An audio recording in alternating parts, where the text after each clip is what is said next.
राष्ट्रीय व्यापार मंडल के जिलाध्यक्ष बालकिशन गुप्ता बल्लू भाई के कार्यालय पर प्रशासन के निर्देशों का पालन करते हुए राष्ट्रीय व्यापार मंडल के पदाधिकारियों ने श्री राम जन्मोत्सव रामनवमी के शुभ अवसर पर प्रभु राम व मां वैष्णो से कोरोना के संकट से देश को उभारने की प्रार्थना की।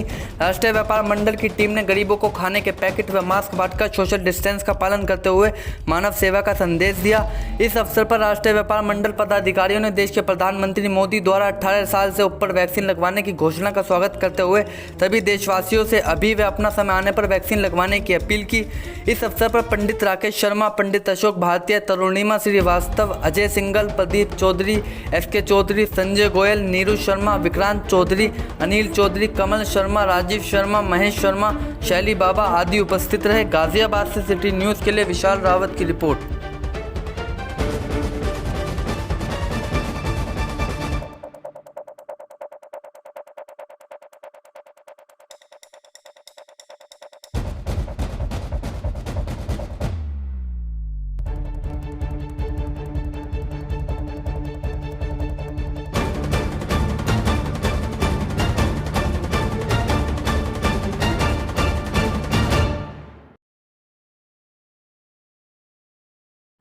आज जो मजहब भंडारे का आयोजन किया है वो किस उपलक्ष्य में किया है?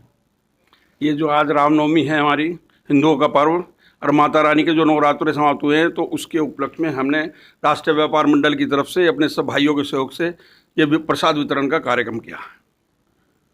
वैक्सीन लगने के बाद भी लोग कोरोना पॉजिटिव आ रहे हैं, क्या कहना है इसमें? मेरा इसमें ये कहना है, वैक्सीन जो है हमारी 100% कामयाब नहीं है। मैं इसे 60% नंबर देना चाहूँगा। लॉकडाउन के डर से मजदूर अपने घर जा रहे हैं, मजदूर चला जाएगा तो व्यापार पे कितना फर्क पड़ेगा? व्यापार तो अभी संभल भी नहीं पाए हैं पहले लॉकडाउन से।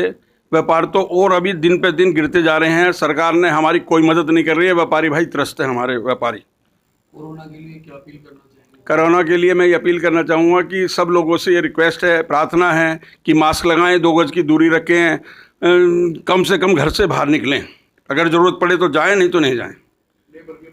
मजहब हाई कोर्ट का कहना है कि कोरोना की चैन तोड़ने के लिए 2 सप्ताह का लॉकडाउन जरूरी है, क्या कहना है इसमें आपका? मैं हाई कोर्ट से सहमत हूँ। हमारी जान है तो जहान है।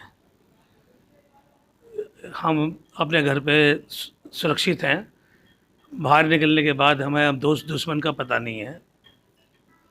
तो यही मैं जनता को संदेश देना चाहता हूँ। लोगों पर मास्क का ना लगाने पर 1000 रुपये का जुर्माना है, कितना सही मानते हैं इसे? ये देखिए, मास्क लगाना हमारे लिए सुरक्षा का प्रतीक है और हमें कोई नुकसान नहीं है मास्क लगाने से। मास्क लगाना चाहिए और बाकी अपनी अपनी सोच है। कोरोना काल चल रहा है आपका, व्यापारी बहुत परेशान है, कैसे बचाया जाए व्यापार को कोरोना काल में? देखिए, इसके लिए हमने राष्ट्रीय व्यापार मंडल की तरफ से लॉकडाउन होने से पहले भी एक अभियान चलाया था और उसमें कहा था हमने कि अगर व्यापार बचाना है तो मास्क लगाना ज़रूरी है। इस बात की गाइडलाइंस पहले भी आ चुकी है और ये सब लोग जानते भी हैं इस बात को कि अगर मास्क नहीं लगाएंगे तो ये छुआछूत की बीमारी ये फैलेगी और इसमें मास्क लगाना ज़रूरी है, सोशल डिस्टेंसिंग भी ज़रूरी है। तभी जो है हम अपने व्यापार को बचा सकते हैं और लॉकडाउन से इस प्रदेश को बचा सकते हैं।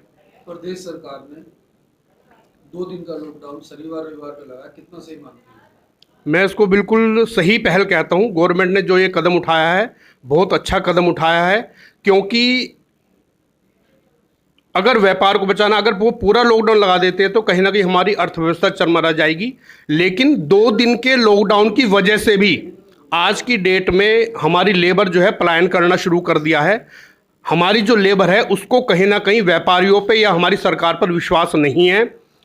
मैं ये कहना चाहूँगा कि लेबर को, हमारे श्रमिकों को गवर्नमेंट पे विश्वास रखना चाहिए, व्यापारियों पे विश्वास रखना चाहिए और उन्हें अपनी जगह को छोड़कर कहीं नहीं जाना चाहिए। वो जहाँ हैं उनको वहीं रहना चाहिए, क्योंकि अगर लेबर है तभी व्यापार संभव है। अगर लेबर नहीं है तो व्यापारी भी कुछ नहीं कर पाएगा। तो लेबर का समर्थन बहुत ज़रूरी है। काल चल रहा है, लॉकडाउन लगना चाहिए या नहीं? नहीं, लॉकडाउन तो नहीं लगना चाहिए, क्योंकि पहले भी जो अर्थव्यवस्था हमारी गिरी है उससे अभी उभर भी नहीं पाए हैं और माननीय प्रधानमंत्री ने अपने संबोधन में भी कहा है कि हमें कंटोनमेंट में जाने में फ़ायदा है कि day wise, hours wise, weekend wise अगर हम लॉकडाउन करेंगे उससे हमारी अर्थव्यवस्था पे जो एकदम गिरावट आती है वो थोड़ी सी स्थिर रहेगी और व्यापारियों का व्यापार चलता रहेगा, लोगों को सामान की परेशानी नहीं होगी। लेकिन फिर भी मैं आपके माध्यम से इतना ज़रूर कहना चाहूँगा कि सरकार की कोई ढील या कोई नियम आपके लिए इशारा नहीं करता कि आप खुद में लापरवाह भी हो जाएं। आपको अपनी सजगता, अपनी सुरक्षा खुद करनी है, मास्क लगाना है, 2 गज की दूरी करनी है। वैसे इस लोगों में चर्चा का विषय बना हुआ है कि जहाँ चुनाव चल रहे हैं वहाँ कोरोना नहीं पहुँच पा रहा। क्या वो मिथ्या है, क्योंकि अभी जो पंचायत चुनाव चले, मैं उसके बारे में मैंने प्रत्यक्ष खुद जाके देखा कि कोरोना वास्तव में अभी गांव के एरियाओं में अपने पैर इतनी तरीके से नहीं फैलाया जितने जो कि शहर की सोसाइटी मल्टी स्टोरी बिल्डिंगों में फैलाया है। उसका कारण आप खुद समझते हैं कि खुले स्थानों पर कोरोना उतने प्रभाव में नहीं रहता जितने की मल्टी स्टोरी बिल्डिंग या शहर की भीड़ में रहता है। तो वो एक दौर था कि चुनाव हमारी प्रजातंत्र के लिए एक ऐसी कड़ी है कि जो उसका होना ज़रूरी है। देश का नेतृत्व जो है वो चुनाव के बाद ही जनता दे पाती है, लेकिन उसमें भी सावधानी, आप लोगों के जागरूकता के माध्यम से उसमें भी सावधानी की गई है कि हर किसी को चुनाव में वोट डालने से पहले उसका जांच होगी और जो चुनाव में रैलियां हैं वो ऑनलाइन के हिसाब से उसका भी एक संख्या भी सीमित की गई है।